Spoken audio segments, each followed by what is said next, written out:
اب میں جس شخصیت کو آپ کے سامنے آنے کی دعوت دوں گا ان کے لیے اگر میں انگریزی کا سہارا لیتے ہوئے یہ کہوں تو بے جا نہ ہوگا کہ it's really a great honour to share stage with ہم. ان کی علمی اور ادبی حیثیت کا ایک زمانہ معترف ہے. یہ ان لوگوں میں سے ہیں جنہوں نے ادب کو اس کی مروجہ تفہیمی قیود سے بالاتر ہو کر سمجھا اور بڑھتا ہے. میری مؤدبانہ درخواست ہے جناب احمد جاوید سے کہ وہ تشریف لائیں اور اپنا کلیدی مضمون عنایت فرمائیں.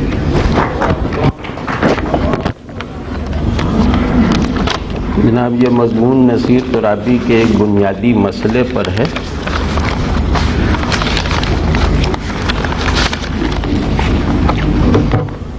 عکس فریادی پر گفتگو کا آغاز کرنے سے پہلے میں کچھ باتیں اس کے سرورق پر کرنا چاہتا ہوں. سچ پوچھیں تو نصیر ترابی نے اس کتاب میں جو دنیا بنائی ہے اس کا ایک ذرہ بھی ایسا نہیں جو اس 4 انچ کے نقش سے باہر رہ گیا ہو. یہ لوح ہر پہلو سے کتاب کے نام کی تمام ممکنہ معنوی سطحوں کا احاطہ کرتی ہے، بلکہ عکس کی فریاد کے اس آہنگ کو بھی گرفت میں لیتی ہے جس کی شدت لفظ میں نہیں سما سکتی.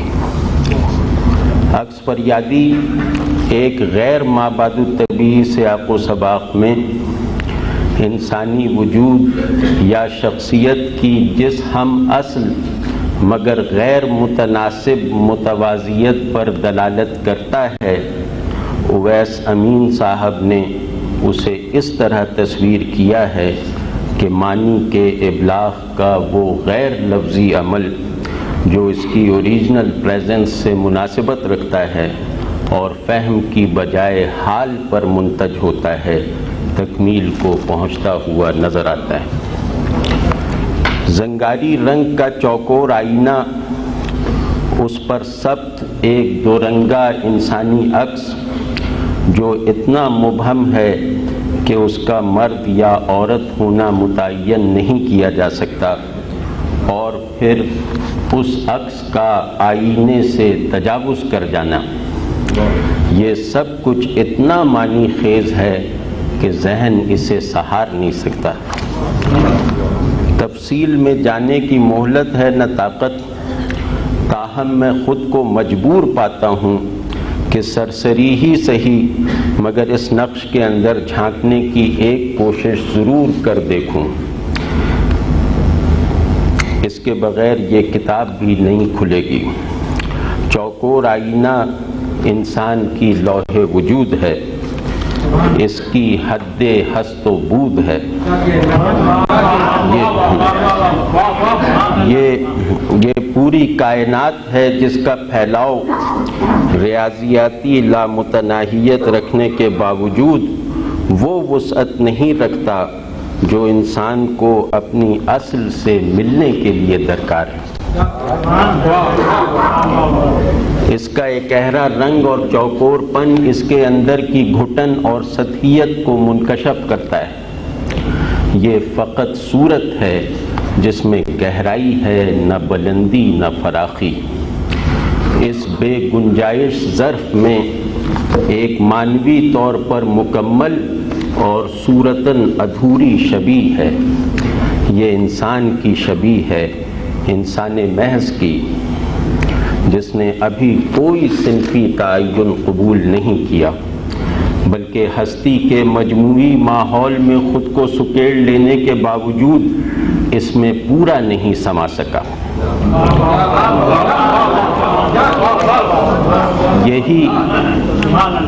یہی سادہ اور شکستہ سی شبیہ وہ عکس ہے جس کے لیے آئینہ عرصہ فراق ہے. اسی کی فریاد کو نصیر ترابی نے نقل کیا ہے. آسمانی خطوط سے بنا ہوا پیکر جو جسمانی کم اور وجودی زیادہ ہے، اور سیاہی لگے انگوٹھے کی چھاپ سے ابھرنے والا سر جو اس منظر پر ایک دھبے کی طرح سب سے آخر میں نمودار ہوا ہے، اس مفروضہ ارتقائی پیش رفت کے خلاف جو آدمی نے خود اپنا عکس بن کر کی ہے، ایک احتجاج ہے۔ اس نقش میں سب سے ہولناک چیز آئینے کا نیم زنگاری رنگ ہے۔ دیکھنے والے کو اچانک پتہ چلتا ہے کہ یہ سارا کھیل آئینے پر نہیں، آئینے کی پشت پر ہو رہا ہے۔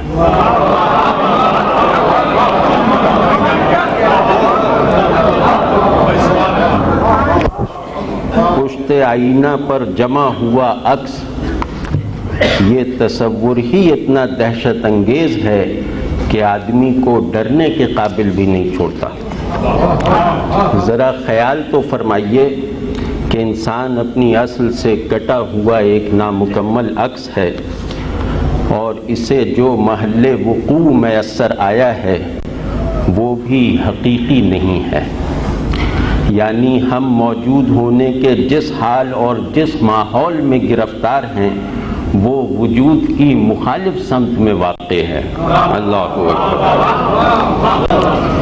خوش رہیں اویس امین صاحب، آپ مدد نہ کرتے تو میں عکس فریادی کی معنوی بناوٹ سے بالکل بے خبر رہ جاتا جسے آپ نے تصویر کر دیا ہے۔ بہت شکریہ۔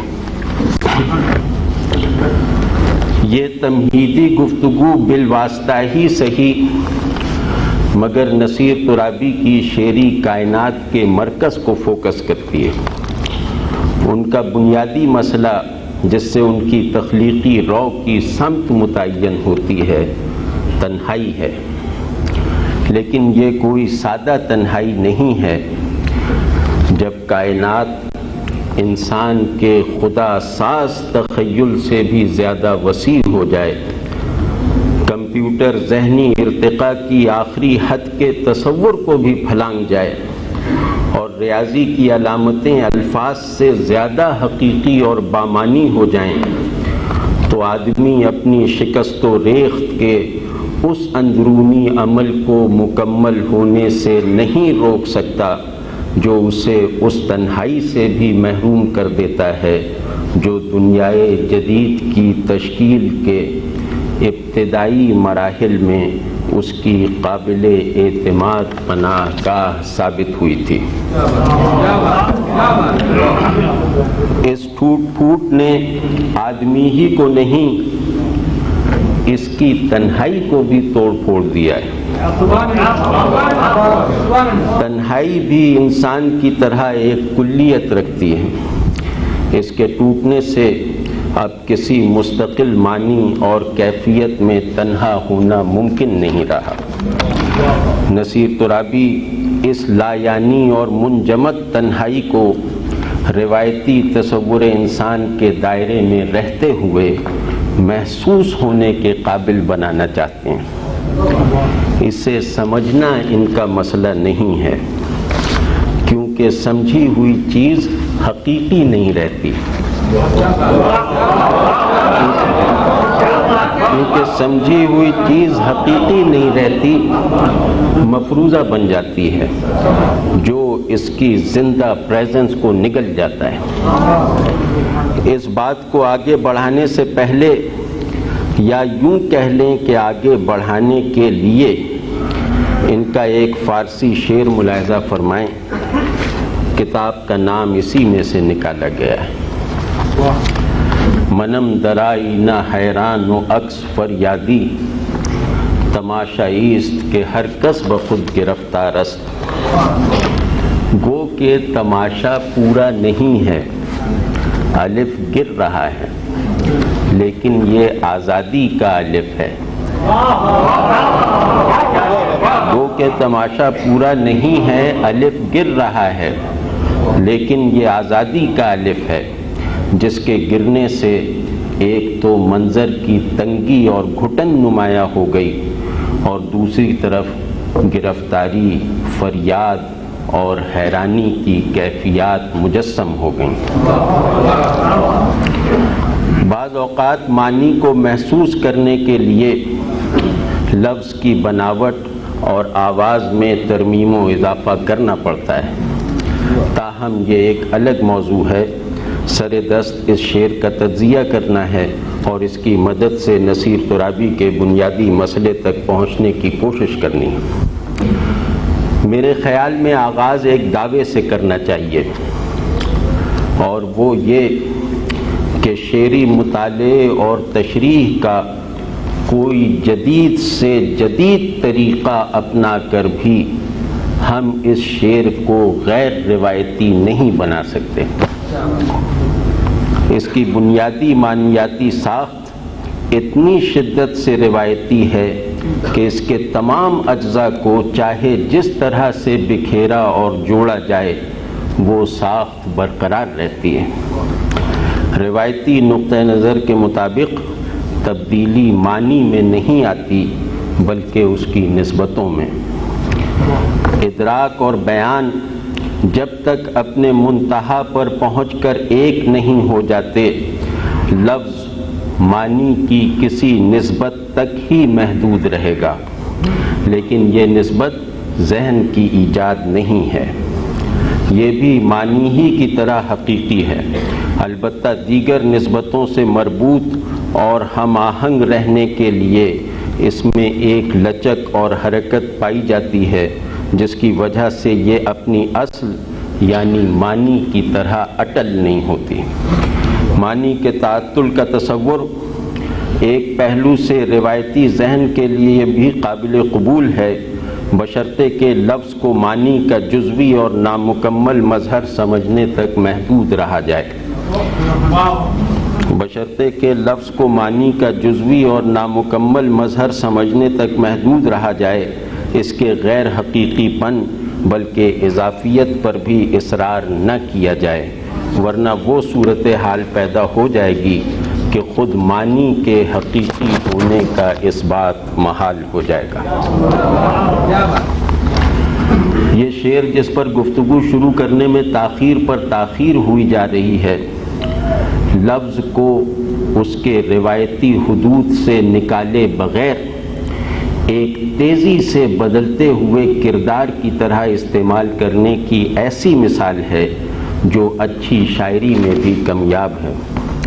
لفظ کو اس کے لازمی معنی سے متصل رکھتے ہوئے کسی خاص صورت میں متعین نہ ہونے دینا علامت گری کی روح ہے جو یہاں پوری طرح کار فرما ہے۔ اس شعر میں آئینہ اسٹیج ہے جس پر کوئی کھیل چل رہا ہے، اس میں ایک ہی کردار ہے میں۔ چونکہ یہ کھیل واقعاتی نہیں بلکہ وجودی ہے، لہذا اس کی رفتار اتنی تیز ہے کہ قبل و بعد کی زمانی ترتیب ٹوٹ گئی ہے اور نسب و دور کے مکانی قیود پھٹ گئے ہیں۔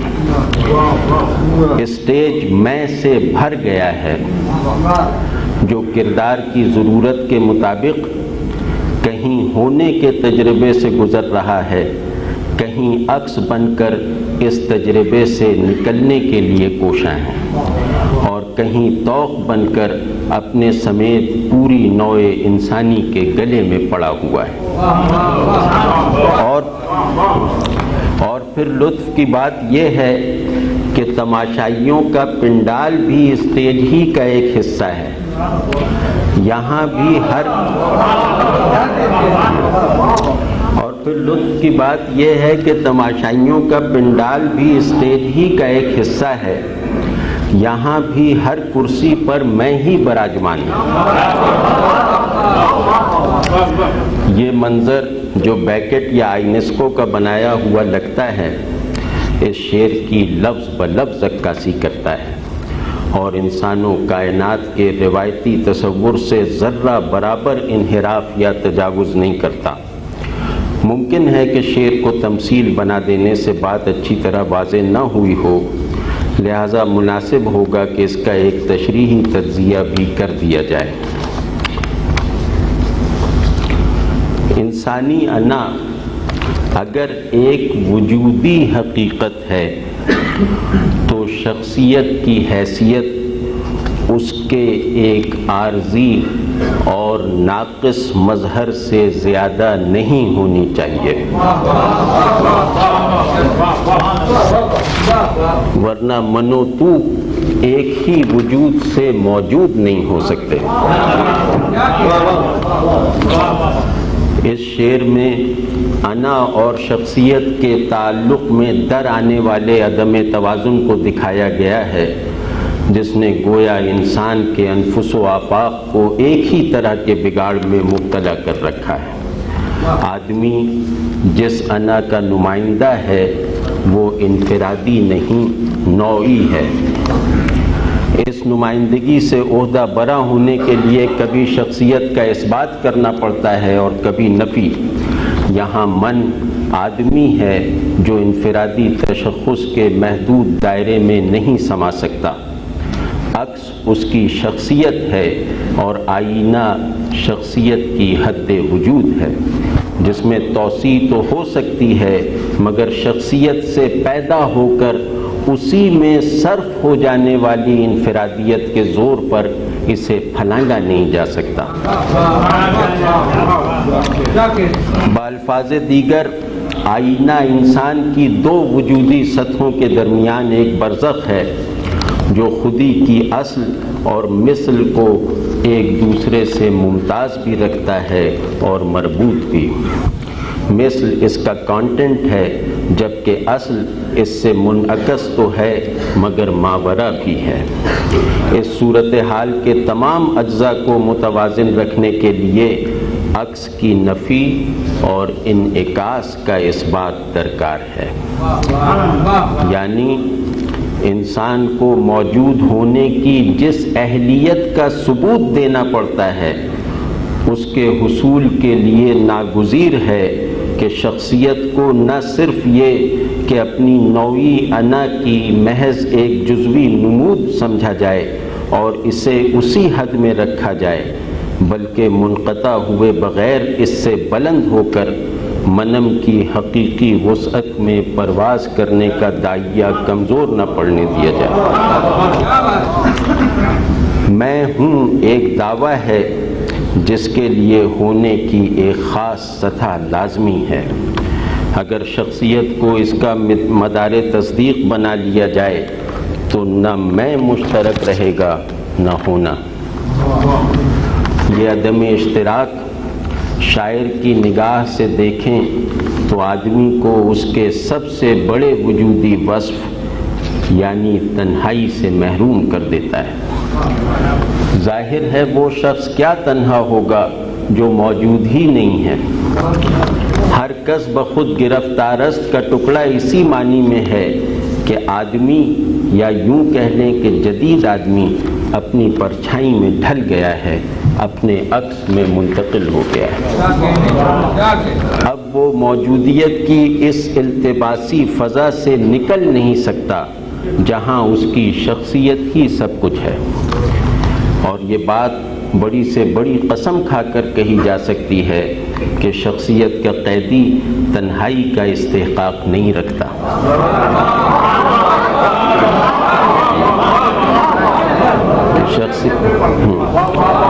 کہ شخصیت کا قیدی تنہائی کا استحقاق نہیں رکھتا، کیونکہ زندہ اور سچی تنہائی کے لیے جس چیز کو سب سے پہلے چھوڑنا پڑتا ہے اسی سے تو یہ چمٹا ہوا ہے۔ غرض شخصیت میں سمٹ کر وجود کی طرح تنہائی بھی بے اصل اور مہمل ہو جاتی ہے۔ ہماری روایت میں تنہائی عاشق کا حال ہے جو فراق ہو یا وصال خود سے گزر کر ہی ہاتھ آتا ہے۔ فراق میں وہ شخصیت سے گزر کر تنہا ہوتا ہے اور وصال میں انا سے۔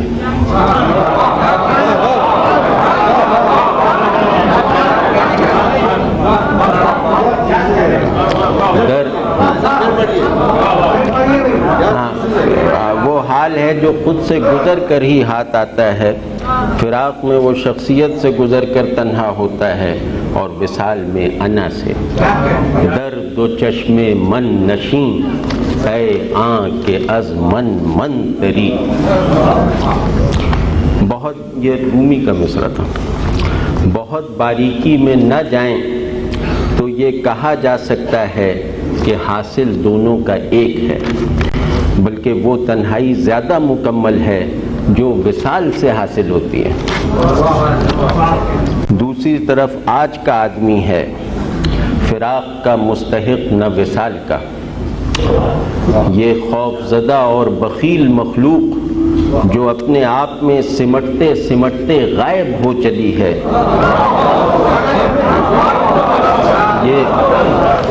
یہ خوف زدہ اور بخیل مخلوق جو اپنے آپ میں سمٹتے سمٹتے غائب ہو چلی ہے، خود کو تجنے پر آمادہ بھی ہو جائے تو وہ خود ہے کہاں؟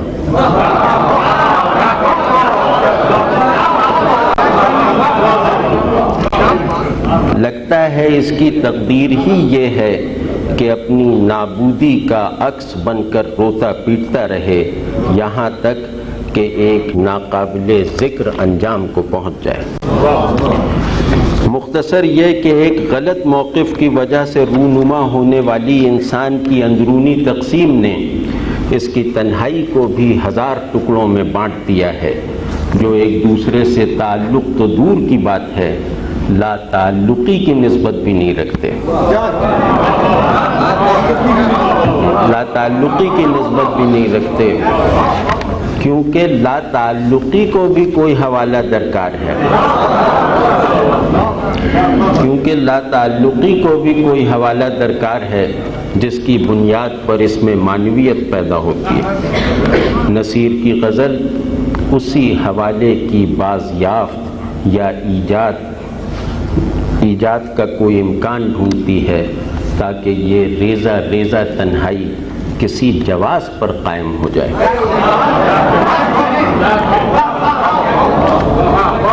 یہ اتنا پیچیدہ کام ہے کہ اس سے عہدہ برا ہونے کے لیے شعور کے اصولی در و بست اور احساسات کے پورے اسٹرکچر کو بدلنا ہوگا، اور گویا انسانیت کے نئے مرادفات ڈھونڈنے پڑیں گے تاکہ یہ انتشار جسے سمیٹا نہیں جا سکتا کم از کم اس سطح پر ہی قابل تجربہ اور بامانی بن جائے جہاں چیزیں نہیں پائی جاتی بلکہ ان کی پرچھائیاں۔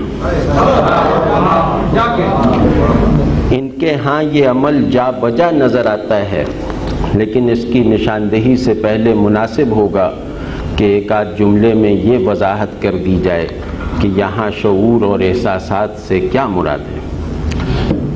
شعور میں شے ریئلائز ہوتی ہے اور احساسات میں ایکچوئلائز۔ ریئلائزیشن میں حقیقت صورت بن جاتی ہے اور ایکچوئلائزیشن میں صورت حقیقی ہو جاتی ہے۔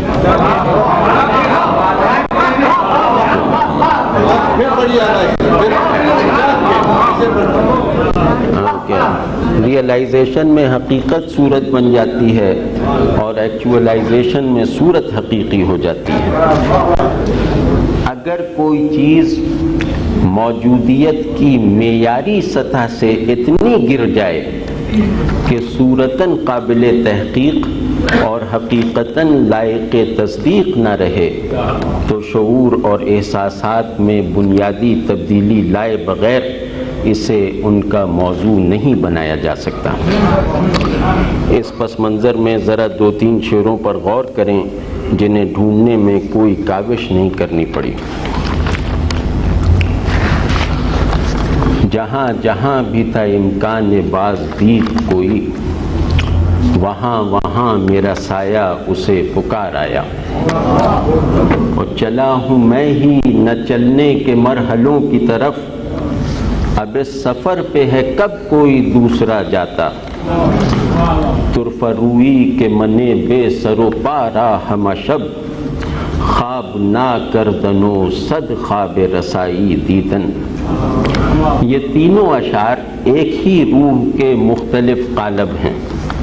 ہم شعور اور احساس کی جس کارکردگی کے عادی ہیں وہ کسی ایسی صورتحال میں جاری نہیں رہ سکتی جہاں چیزیں ہر پہلو سے غیر متعین ہوں، اور یہ بے تعینی بھی کسی کسی ناقابل پیمائش پھیلاؤ یا گہرائی یا ارتکاز سے نہیں، بلکہ اس خلا سے پیدا ہوئی ہے جو اپنے ہدف کو اتنی تیزی سے غیر موجود کر دیتا ہے کہ معدوم ہونے کے لیے جتنا وقت چاہیے وہ بھی نہیں ملتا۔ اس خلا کی لپیٹ میں آیا ہوا آدمی وجود کا کوئی مستند حال نہیں رکھتا، بلکہ کسی دھبے کی طرح محض اس وجہ سے موجود ہے کہ اس کی معدومیت ناقص رہ گئی ہے۔ کسی دھبے کی طرح محض اس وجہ سے موجود ہے کہ اس کی معدومیت ناقص رہ گئی ہے۔ یہ نقص نصیر ترابی کے اندر کسی اخلاقی یا روحانی رد عمل کی بجائے ایک سوال پیدا کرتا ہے کہ موجود ہونے کا یہ عذر اور اس میں گندھی ہوئی لایعنیت روایتی تخلیقی وفور سے رفع ہو سکتی ہے یا نہیں؟ اس سوال کا سامنا کرنا کھیل نہیں ہے۔ اس کے لیے وہ سنجیدگی چاہیے جو دماغی سے زیادہ ایک خاص معنی میں روحانی ہے اور تجربے کی اس گہرائی سے پیدا ہوتی ہے جو عقل کی استعداد غواصی سے بڑھ کر ہے۔ وہاں تجربے کے دونوں سرے، یعنی جسے تجربہ ہوا اور جو تجربے میں آیا، اپنے امتیازی حدود عبور کر کر ایک ہو جاتے ہیں۔ آدمی مختلف تصورات کو تو وحدت میں ڈھال سکتا ہے، مگر محسوسات کے باہمی اختلاف اور تنوع کو محو نہیں کر سکتا۔ اس کے لیے جو تخلیقی قوت لازماً درکار ہے، نصیر ترابی کی بیشتر شاعری اسی کا اظہار ہے۔ اور یہ بات کم از کم میرے لیے خوشی سے زیادہ حیرت کا باعث ہے کہ روایت کے تہذیبی اور تکنیکی پہلوؤں سے بطور خاص وابستگی رکھنے والا یہ شاعر آدمی کے روایتی تصور اور اس سے تشکیل پانے والے تخلیقی رویوں کو ایک مختلف بلکہ مخالف ماحول میں بھی ان کی بنیادی معنویت کے ساتھ کس طرح برقرار رکھے ہوئے ہیں۔ آدمی کا روایتی تصور، جیسا کہ گفتگو کے آغاز میں تفصیل سے بیان ہو چکا، شخصیت مرکز نہیں ہے۔ شخصیت آدمی کے کل کا احاطہ نہیں کرتی، اور ایسا تجربہ جو انسان اور شے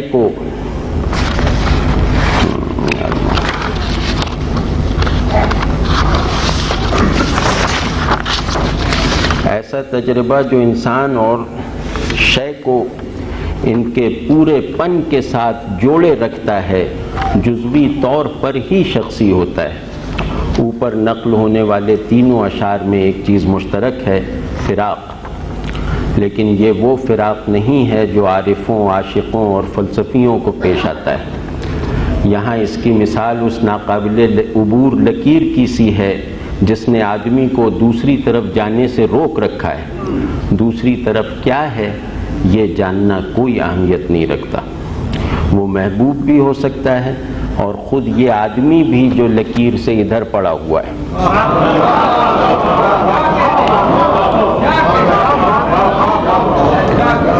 یہ کیفیت اتنی حقیقی اور خالص ہے، یہ کیفیت اتنی حقیقی اور خالص ہے کہ کسی بھی معنی کو قبول نہیں کرتی۔ یہی تجربے کی وہ سطح ہے جسے چھونے کے لیے شخصیت وغیرہ سے اوپر اٹھنا پڑتا ہے، تب کہیں جا کر وہ تنہائی میسر آتی ہے جس میں دوسرا خود سے زیادہ حقیقی ہے۔ تب کہیں جا کر وہ تنہائی میسر آتی ہے جس میں دوسرا خود سے زیادہ حقیقی ہے، اور یہ دوسرا پن ہی دراصل خودی کو مکمل کرتا ہے اور موجود ہونے کے تمام احوال میں اس ہم آہنگ حرکت کو شدت اور تنوع کے ساتھ جاری رکھتا ہے جو آدمی کو خود اپنے آپ سے ایک محفوظ فاصلے پر رکھتی ہے۔ اور اسے ہستی کے کسی اکہرے اسلوب کا پابند نہیں ہونے دیتی۔ یہاں ذرا رک کر یہ شعر دوبارہ دیکھیے، جہاں جہاں بھی تھا امکان بازدید کوئی، وہاں وہاں میرا سایہ اسے پکار آیا۔ اس کے تخلیقی اور فنی محاسن اگر موقع ملا تو بعد میں دیکھیں گے، سر دست اس کے تھیم کو گرفت میں لانا ہے، یعنی مکمل تنہائی اور اس کا پورا تجربہ۔ اکیلا پن اگر ذہنی اور مجرد نہ ہو تو آدمی کو وجود کی اس سطح پر قائم کر دیتا ہے جہاں غیاب حقیقی ہے۔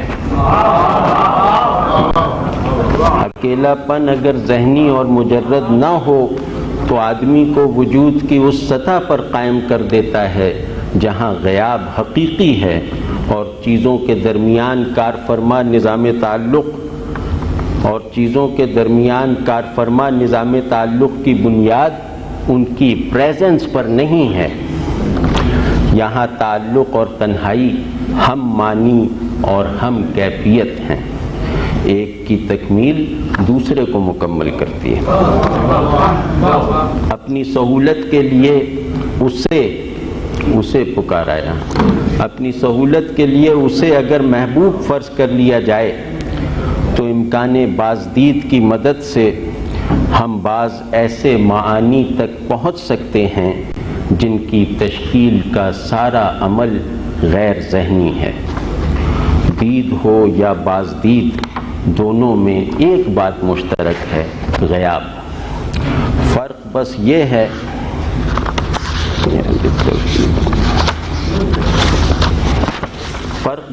ہے کہ دید میں محبوب غائب ہے اور عاشق حاضر، جبکہ بازدید میں عاشق بھی غائب ہے۔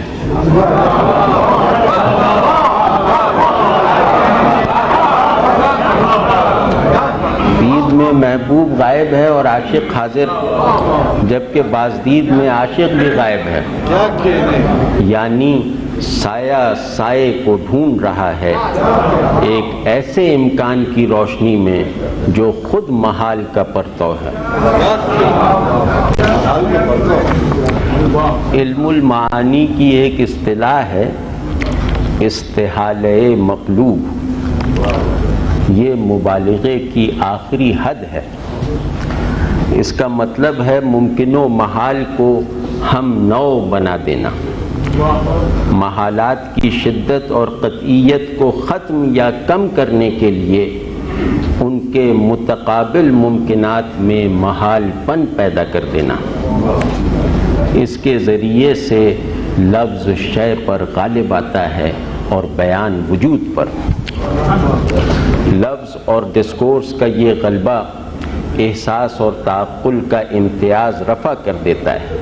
یہی تخلیقی تجربے کا نقطۂ تکمیل ہے، جہاں شعور اور طرز احساس بدل جاتا ہے۔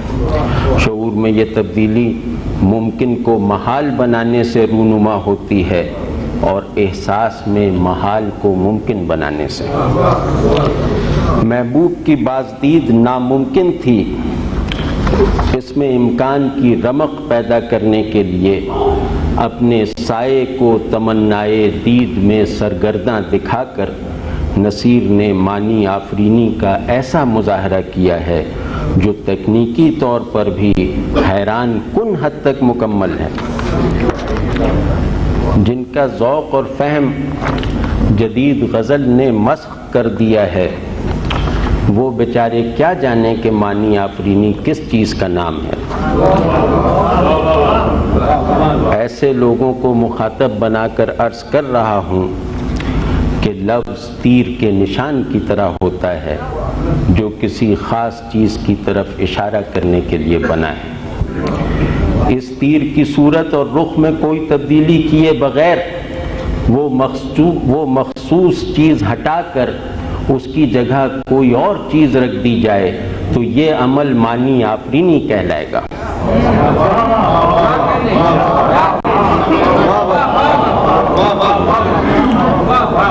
اب دیکھیے کہ اس شعر میں جہاں وہاں، امکان بازدید، میرا سایہ، اسے وغیرہ عام سے الفاظ ہیں، اور بالکل معمولی طریقے سے استعمال ہوئے ہیں۔ ان کے لغوی مفہوم کو ذرا بھی نہیں چھیڑا گیا، تاہم اس کے باوجود جہاں اور وہاں غیر مکانی ہیں، امکان کا اشارہ ناممکن کی طرف ہے، باز دید کا کوئی تعلق دید سے نہیں ہے، میں کا مصداق کوئی شخصیت نہیں ہے، سایہ اپنے عام مفہومی میں ہے مگر سایہ نہیں ہے، اور جس طرح میں غیر شخصی ہے اسی طرح وہ بھی شخصیت سے آزاد ہے۔ عکس فریادی میں معنی آفرینی کا یہ ہنر کثرت سے نظر آتا ہے، یا بس ذرا سا رہ گیا ہے انشاءاللہ بھی۔